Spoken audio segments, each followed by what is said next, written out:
Próxima vereadora inscrita, a vereadora Estela Balardim.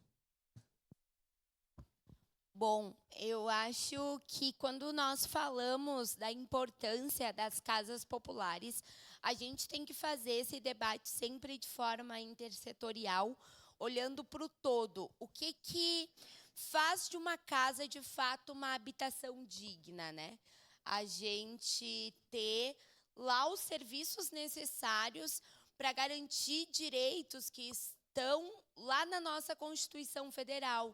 Então, uma água de qualidade, o saneamento básico, o acesso à escola, à educação, o transporte público, a saúde.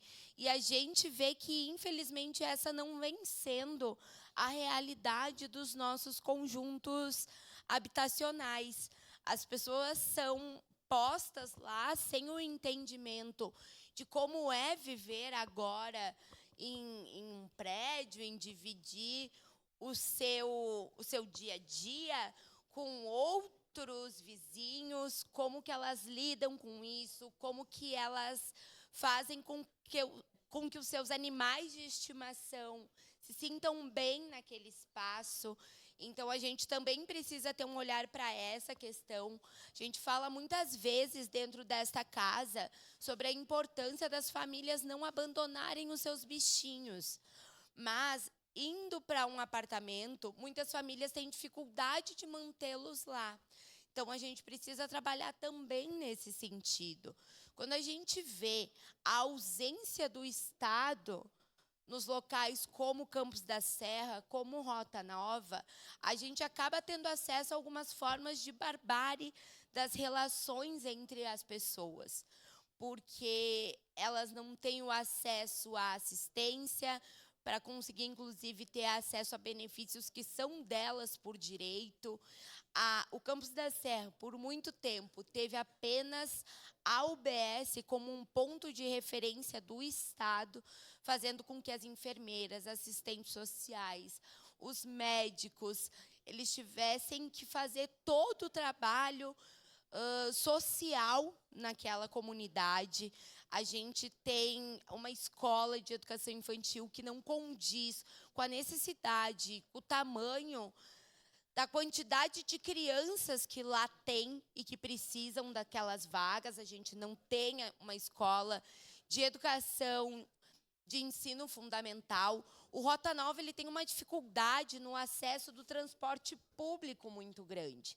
A gente sabe que é um bairro, um loteamento afastado da nossa região central, portanto, precisa ter acesso ao centro da cidade através do transporte público coletivo.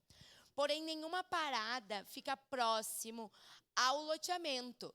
As paradas ficam para cima, então as pessoas têm que caminhar com carrinhos, com compras, as pessoas sendo idosas, para que elas possam ter acesso ao transporte público, que é uma garantia e é um direito legal dessas pessoas.